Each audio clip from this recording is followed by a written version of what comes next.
twongera mu maaso kuba tutemedde ensonga y'okuba nti omukulu David Corporal David Sali yavayo n'akuba omukulu Sebulime Ronald story mujukira ya Natamba former minister Aida Natamba yasindikidde omukomo okumalayo emyaka 2 beddu n'okuba ng'enjemagame k'ensonga kuba nti omukungu yavudde n'abanga yafunye obuzibu n'ababodaboda n'abanga bamusindise zira kumwa era nga omukulu IGP yagambye nti agenda kubateekawo deployment y'amaanyi nnyo zetuta rush hours omukadde okuba nti traffic jam ku makya n'akawungeza tubadde waka traffic igenda kuba ng'ebeera ggulugulu okuba nti bastopping okuba nti abantu batwali amateeka mu ngalo naddala ababodaboda muzeyi Tamale ensonga zeyabinja zikubemu ttooki mu kadda kikakatono yo tugende ku nsonga ya reforms okuba nti omukulu Kanyere Hamba former judge yavudde n'agamba agenda kuba president Museveni n'ekibiina kyali mu mateeka era nga lead council ye Lukwago Lord Mayor Lukwago ezokuba nti abanaba obuzibu bwabuddewo Lukwago is a failure. Lukwago is your brother ate musajja Lord Mayor abadde is a failure. Is not a failure. You see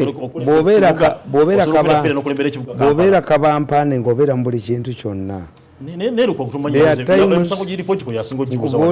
are times when you should at least take a back seat. Okay. Naye bw'obeera ng'obeera bw'otyo. So tumalize ensonga ya Aida Natamba eya David Sali eyatta omukulu Ronald Sebulime asibiddwa emyaka 2.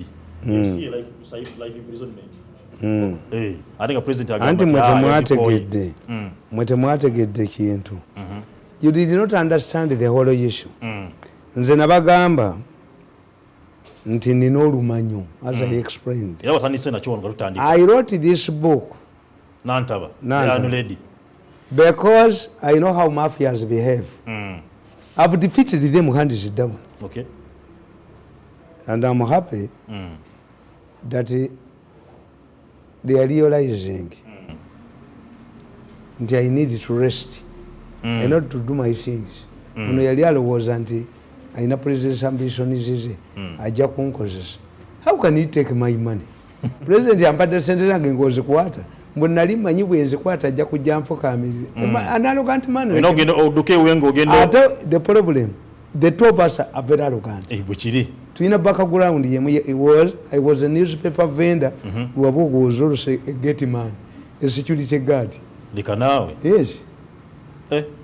Kati brainy ya fail na. Self-made people are usually arrogant. Why? They don't attribute their success to anybody. Nebo muri anga yugera tena ku attributing kako success. Na mwagala kubera nga president yakole statement ya government teri yali amuyambyeko muwe. Self-made people are usually arrogant. Why? They don't attribute their success to anybody and they don't have spare parts. Mirundi taina mukwano gwe. Ongambe ki? Kubanga go byotya byonna nze nabibeera. Nabiyita mudda. Nabeera nga sina motoka nga ntambuza bigere. Okay. Nabeera ko ne saati yemu nga mukazi wange alina kyalaani ng'agijjako ekitogi. Tolaba Luto. Luto akuba bano. Self-made. Ffe twawona envunza ne tuwona enkukunyi ne tuwona ani. Kati nze ne lwabwogo tufaanagana. That's why Luto terusobola kuggwa. He is a former gate man, a former newspaper vendor. Kasi bwe tukubagana terujja kujja nga Museveni aluyingiddemu. It is going to be all of us so far we second round fenna tuli blues. Buli omwana akisago kyalaga. Banne bamubuulira nti omusajja tasoboka. A man who has fought for, who left privileges ne passport n'enjibaddiza for 8 years. I've gone back to Okero House once to correct my chair. Allegedly they said yali evamu emisota. Nenji chimayo. Ngivamu emisota? Yes. Kyali kituufu oba. Nenji jayo. I've met Museveni physically once in 8 years. He called me. Nangamba, he wouldn't have been a good officer, a military officer. In the army, we forgive. I told him, my background is a wrestler and a boxer. Bali me basule tawulu. Let the other group throw in the towel. So sigwe. Chinze, netwawukana. Kali. Kakati, driver wanga badde amaze ennaku ezi. Talabika.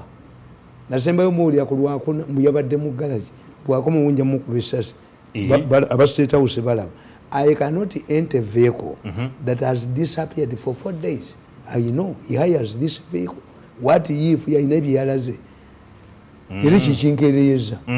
If I have parked vehicles, ojja kujja ewange. Olaba emmotoka eziparkings. But I hire. Okay. nti gwomaze ennaku 4 I last heard from him on Friday. He comes now after 4 days. Hiding. Can I enter such a car? Yes, I cannot. Okay. Chiba kitegeeza na kutumyeyo. Kakati nkugamba. Kamba somere kana Nantaba. What is sparked of this fight? Akatabuka nkunyonyera Nantaba.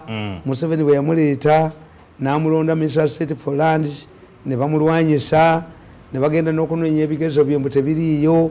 Nantaba n'afuuka Nantaba why? Nantaba, the land grabbers. You see the problem with this government. As Museveni threatens, Zimbabwe, Museveni ya implementing a corruption. Government musigala muno. Agenda kugenda wali kororo yatusubiza agenda era amanya ministers ibe bonna omululu nti kitutu who stinks like malwa toilet yalemesa milioni 4 ne bakuwa milioni 4 kutambuza amasanyalaze damu gundi onomuloni ne bamuba 54 billion mu damu Kalumani. I have all the documents. I give the president recorded tapes. Aiki yafumiza report obweshiba beti kamya tufira obumbi emitwalo 2 buli mwaka nenga zigende mu judiciary eride enguzi bamisazi balide enguzi police enguzi beti kamya namubodire nti deputy wako libubi beti kamya bamuletedde ya lands na ye mujjewo namuganza bwe bamukoze okuba kada kakyalabika namuganza okyamuwulira asikyamulaba nti nababuulira nti omukulembeze anolaba obuyinza Museveni yababbi bonna yabakomyawo n'abawa baleme kumwekwasa ensi balamule ojja kulaba baminisita abadduka akisuule wadduke omulaba adduka n'obusuma bwabwe waliwo akafere kali mu Kampala kano kange enagisi kano kange amabya kasajja kafere kali mu Kampala kabbi kanu kangama kaliko epankira ku motoka zaffe ninkakuba nenkateeka wali kati ono omukazi abaddadira pads n'azigabira abantu naye bamugobye mu Kampala bamugobye alemeremu alabe ffe twataddewo ekibiina kyaffe ekyaba mwoyo gwa ggwanga kasita Museveni aga nti va tuleeta nkoni netukuba netukufulumya gwange ukadifai Museveni Museveni vigirantizi jeera muzeeyi twataddewo jesera muzeeyi kasita muzeeyi ayogera eki noli nga tujja omukazi nga tukubamu owino ng'afuluma tewakyali agayamu nti pulezidenti apadde sente zaabwe n'azigamba munazikweka n'azijja ku principal private secretary. I thought that if I take this money he will come to me. We are all arrogant fellows. You were a gate man. I was a newspaper vendor. Kakati ffe natuli arrogant. Okuta kwanga Museveni atuyise tugenda kubagana tweyuze tugende kusali yakiriza omusamba nti Natamba has been outspoken minister in Museveni's cabinet reporting to the president about mafia plots and the political impact of their actions. The minister of ICT Frank Tumwebaze is in big trouble. In fact, he has disappeared from the scene like gonorrhea. He and his allies blame Natamba for this misfortune. They strongly believe that she is the one who reports their evil actions to the president. Remember, Professor Anthony Mbonye was forced out of the Ministry of Health because the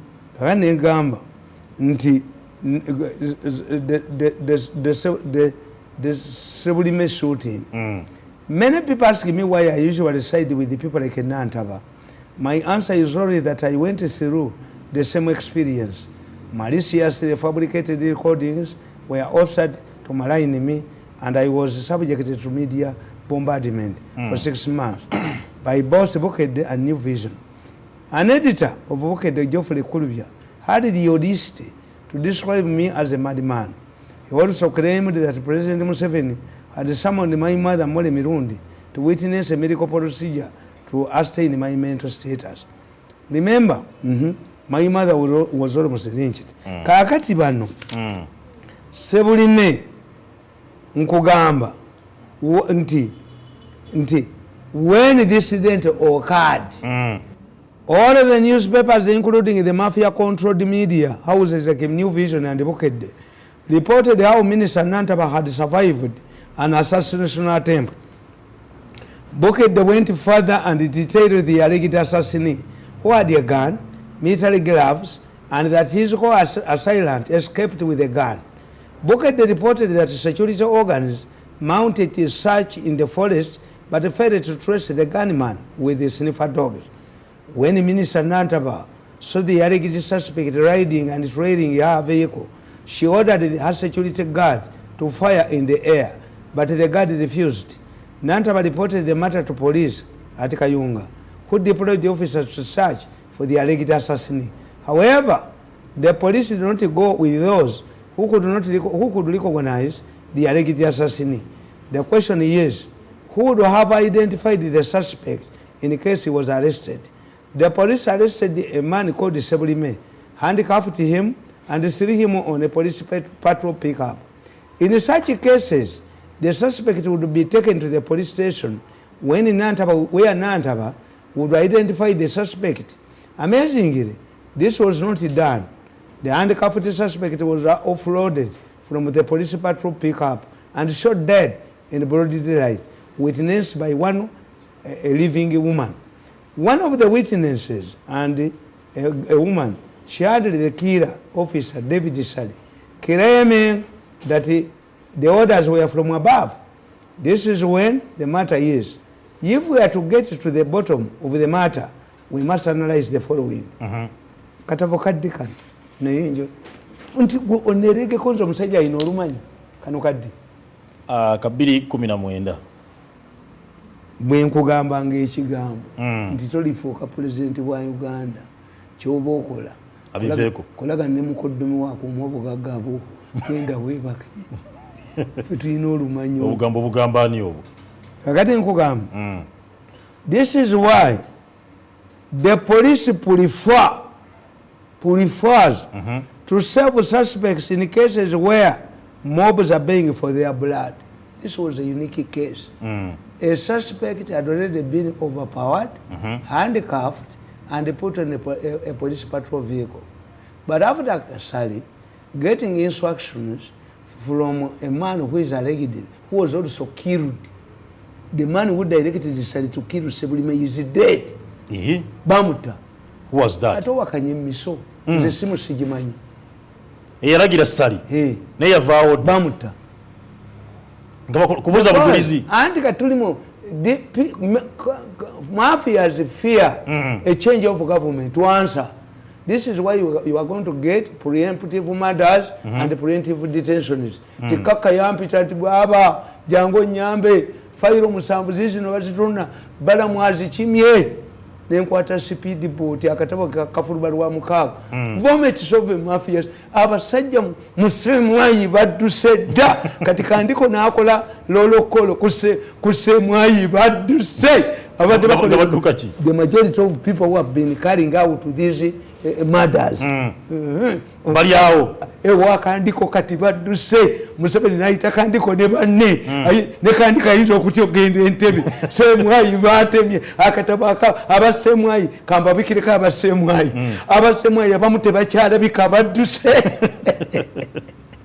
chobala abalese besije bubesije ademu ye kalakase to divert Museveni's attention to besije bazide ku besije two mbuli basi yalete tear gas bavu bafuneka sente aba security source of income ya boda kati kwe balia petrol station bagenda kuzocha anti mutadde wa mafuta muzitadde ko esigendo ochokulaba osaduka ostiweka twe ngatuka ostiweka Kampala mukadde ate fire tasola na kuzikiza katale kano akapaka yadi akajirinanyi enazikisa Kampala mukadde ewali diesel ochakulaba ostiwa Kampala mukadde ostiweka twe nga baduka anti ziyeri manju omuliro gikujokole alaba omu police bwati ate ngaba boda bali mu kibuga bayina enkoni ojja kulaba aba police abambula mu uniform abakazi abobubino obunene ngabaduka bali munika mulinde mulabe you think I'm a mad man. Okay. Mnafikiri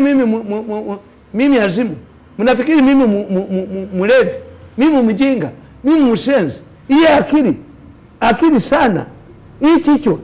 Mnafikiri mimi mshenzi, mimi mjinga, mimi mlevi. Wacha hii akili. akili ngumu, akili yangu ni ngumu na akili ngumu sana. Hii akili rasmi, akili rasmi kwa Kiswahili tunasema rasmi. Hii akili rasmi. When I tell you 10 things I see, ojja kulaba abapolisi kati batandika okwambala omuliro okugenda okufubu tukeeka twe, ojja kulaba abakazi abadduka ng'emboke bapolisi abakazi baddukira abobina munika muve ku bodaboda z'abaana. Ng'embabuliza kale nkugamba nti it was unique for the suspect to be killed, but the man who rang Sally to kill this man, to kill the man, nkugamba. This is why police prefers to save suspects in cases where mobs are begging for their blood.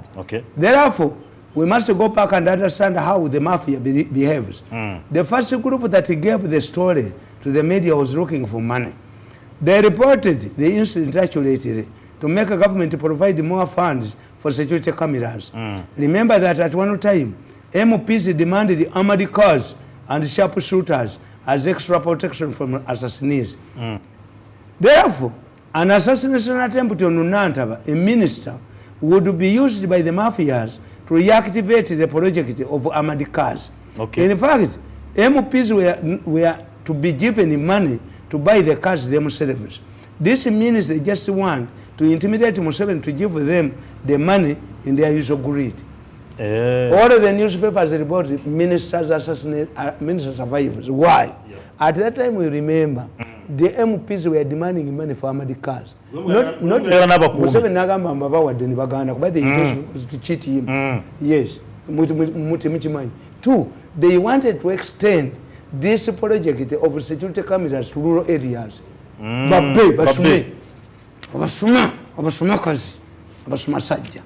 Nkugamba. The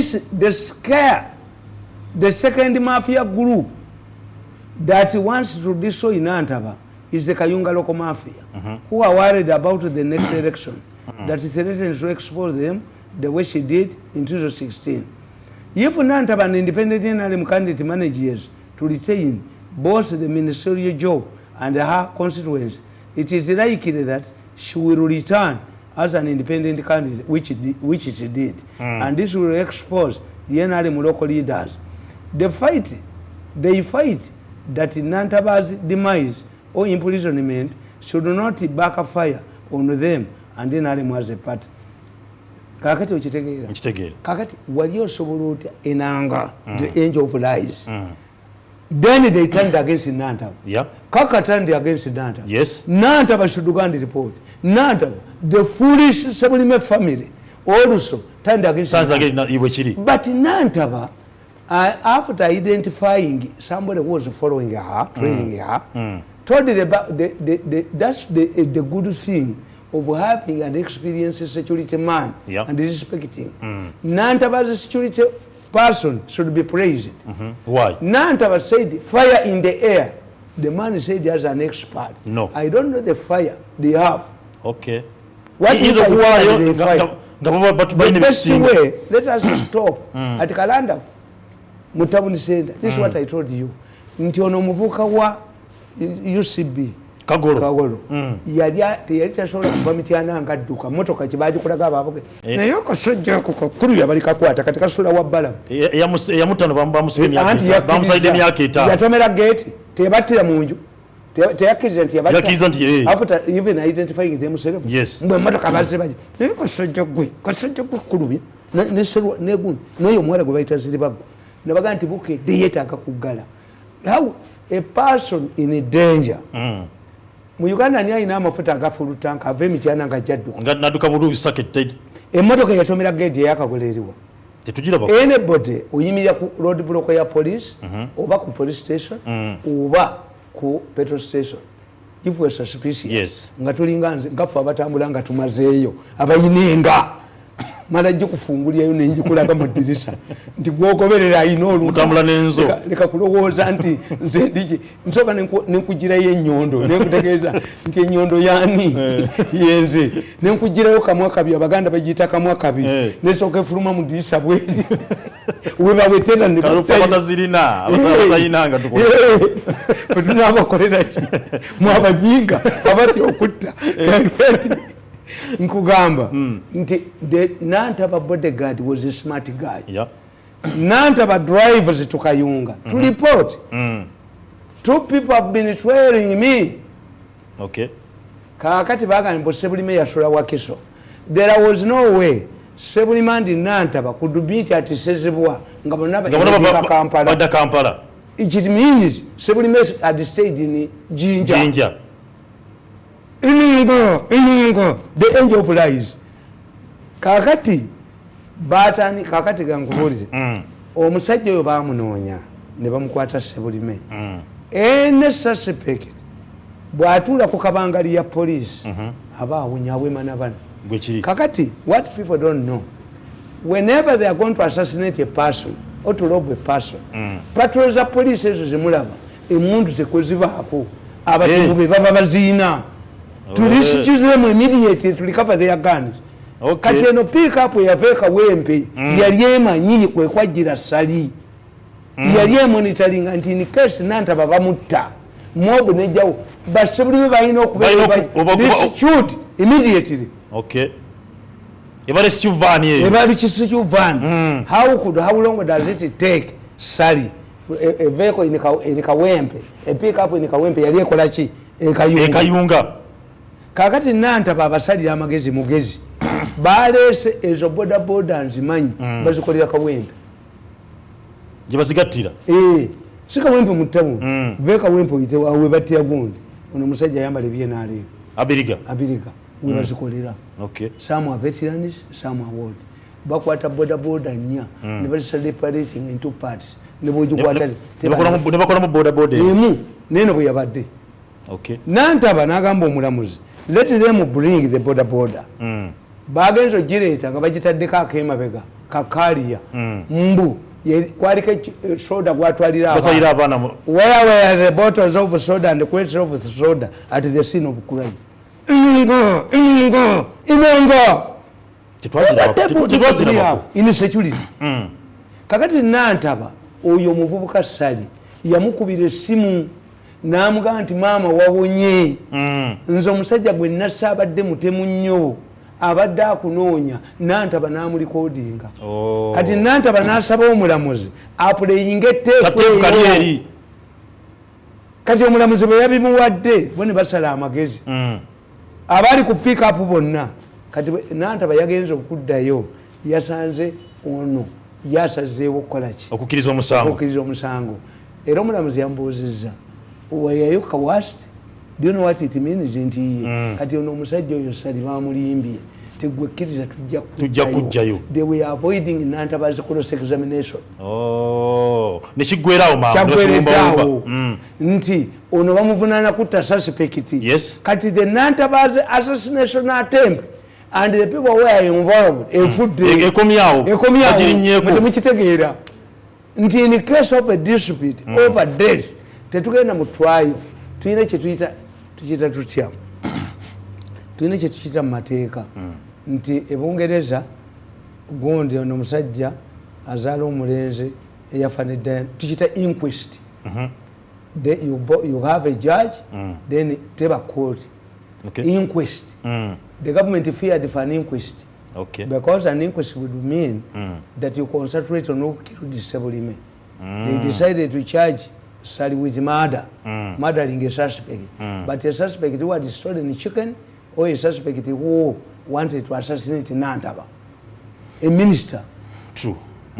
Kakati ono oyawedde bamulimbye ene y'Abaganda mbasasira Kazinda ali mundeeri naye ye embabazi bamuwa mulimu special envoy kati ate ng'era nalinda kiwandiika Kazinda was intended to fight Bigirimana nga balowooza nti Bigirimana was shielding the first lady.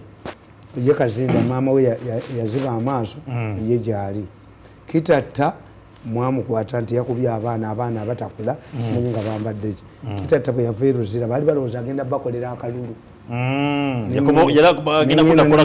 nagamba mulamu wange nti aliwa nti anti bamuyiseeyo simanyi ewago ndi bamukuba nebintu bye babizaawo nemuga kita tabo okolagana n'abasajja bano katonda yakuyamba luli tajja kuddamu apana when a crocodile that is intended to which would have eaten you swallowed you alive throws you out of the water, do you go back fishing?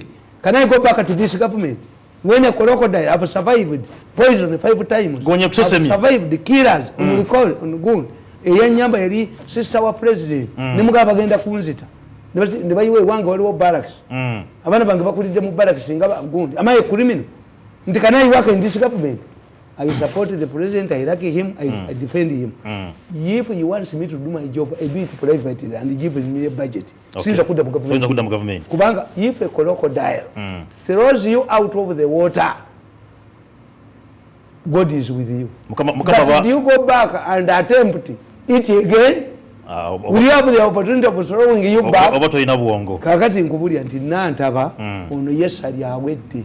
Abaganda bwe bali oyosali yakifiiridde omugagga sebuufu akakasajja kabukedde kakubanga obugagga bwe babutunde nti once you lose a murder case the person can sue you with the civil omusasule kati nako kayita tembo kano kwe kakyalemedde naye kulubya nze nkyamulemeza mu bukedde lwaki sigana mujja mudda naye kulubya balina okusasula ne kabusenga miliyoni 10 ze bankolamu kati oyo muganda bwakumeka kakati kitata muganda ono gundi kati gundi muganda kazimu mama we yagize kakati sali ate si wa police sali wa local defense bamuzala kasubi when they want to kill people they use local defense when was sali in Masindi tell us when sali was in Masindi tell us when sali was in Masindi is a local defense man kati bali bagenze bamulimba nti gwegera tujja kujja toina jogenda kuvayo boba amaze kuba case damu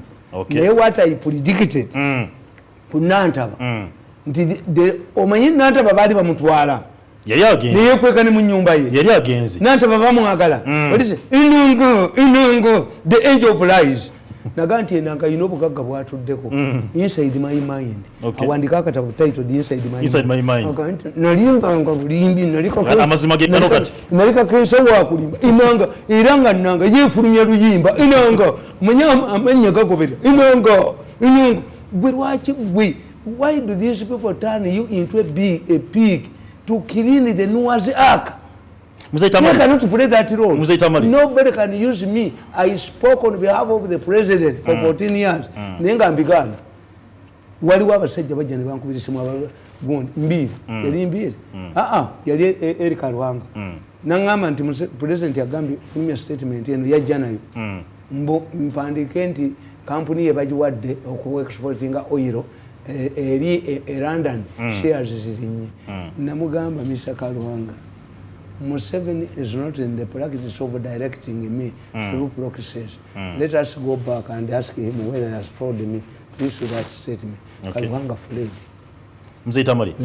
Nga tumaliriza mu dakika 3 bokka. Nagambye omukulu former judge Kanyehamba atwala President Museveni mu mbuga. National mu nsonga za bail reforms. Ate nga tukyali awo cabinet case za bail reforms nti wagambye. Do you know the first person to fight Museveni was Kanyehamba? The first person? Yes. Before the messages came, the first person to fight Museveni was Kanyehamba, George Kanyehamba. He imposed term limits. Kanyehamba went to Museveni and asked him, what do you want in the constitution? Museveni told him, I want a flexible constitution. Yeah. We want a for Uganda. Kanyehamba not the Nagamba. Let us give him 10 years. How can you give a revolution in 10 years? Kumurwana Mzee Tamale. Bwaba ye revolution aina kubeera upaka. Kanyehamba did not entrench the term limits. Cholo bola bayagira. Kati bola balukwago. Lukiridi kanso musonga eno. Ndi lukwago. Omanyi lukwago bali bamutidde eruzira. Nga mutirayo. Lukwago yatuuka eruzira bali bamusse. Nga abasajja bajjemu empale bamusiyake. Lwaki? Abasajja bonna bali eruzira nga yabawolere nga yabali ako sente nato. Katikkiro w'ekkomera ye yawoleza lukwago. Nga abasajja bambudde empale lukwago. Nti lukwago awoze emisango. Yes. Lukwago. Yes. Lukwago kazanyirizi. In fact, I had a lot of respect for Lukwago because in many cases, apart from religion, when I looked at Lukwago in the initial stages, Lukwago yali afanana Ben. Yes. Umuyinde Lukwago bamufanana konti teyasoma nti yafojiga academic papers. Yes. Lukwago naye bamugirako. Lukwago abadde ne bamuwa card yajanga independent okufuuka mayor. I liked Lukwago initially. Naye Lukwago gundi yamutta Besigye yamukulamu obwongo bwonna n'amufula hunting dog. Lukwago is a hunting dog of Besigye. Worship is Besigye tayina obwongo bwafu. The moment you accept to be a hunting dog of somebody, that's why for me you cannot. If you want Mirundi to do something for you, call me and we discuss. I hereby direct you. No. No. I cannot accept it. I hereby direct you. Don't I have a brain? God did not humiliate me. I'm a total man. And what can you humiliate me? Over what? Eroyo mukuru ba amugami musajja amugami. Nti Mirundi omukwatire ku sente. Mirundi wa integrity. Nabe mutiye ni baba gami nti what I'm saying. Let the MT manager give us the feasibility study of the project you want to undertake. Sente zatu kunganyamu ekiddo. Akugame million yebi. Ekiddo akikunganya. Tubuze. Which project are you investing in? Mr. Gund. 2. Where did the shareholders meeting sit to float these shares? Are these ordinary shares or they are preferred shares? What are you going to do? Are you going to convert this money you are collecting? Mbu present ya muwanyi. Yes. Bakola. Bamubuze bibuzo leading question. What are you saying? No. We want to know. This man is creating a chido to collect all of the money. He has started with the 400. Zigenda kola China agenda kutuzimbirawo a factory. 2. Don't dismantle National Security Fund. National Security Fund must remain a monopoly and it must remain under government. Abo nabo za makerere withdrawals bagala kubba sen muto ebifanyi tugattenga amakampuni gagudde gagala kubba bintu by'abantu. National Security Fund kankubuulire yali muleba lukutena n'agenda nayo bwatuuka bwebamugoba mu finance n'addayo nayo eyo ministry esooka muleba lukutena n'agitwala mu finance. You are forgotten. Yes, the issue is not where it belongs. Not at all. It must even, it would have been under President's office to protect this money. Kakati, Mumugama, Teachers Union, deducts teachers every month.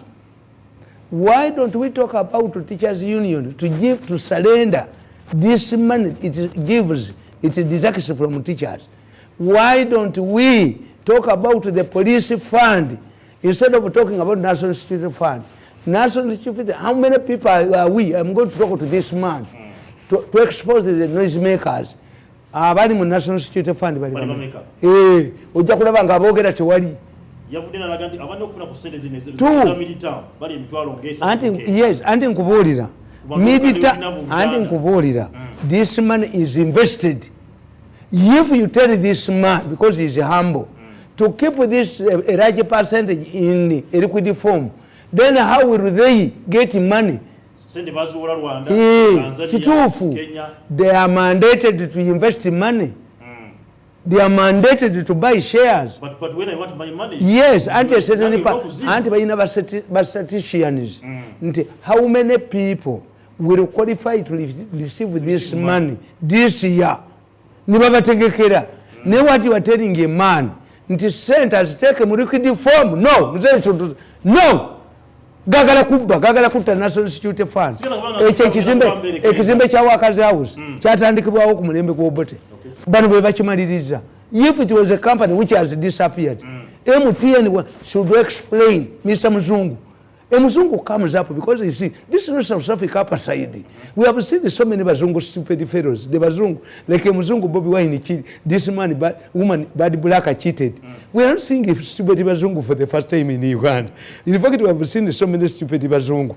So if this empty man says that when he comes, we shall be mismerized because we are seeing Muzungu. Mr. Muzungu, what we want to know is how are you going to invest? Are you going to invest in a factory that produces this one? Mine is 3 million. This phone you see here is linked to the satellite. 3 million. I can communicate with my machines at home. I can tell you the meeting which is going on. Okay. Yes. Kakati atubulire Mr. Muzungu tubulire. I would welcome a meeting with this Mr. Muzungu of MTN to tell me, Mr. Muzungu, where are you taking our money? Where are you collecting our money from the poor? Mr. Muzungu.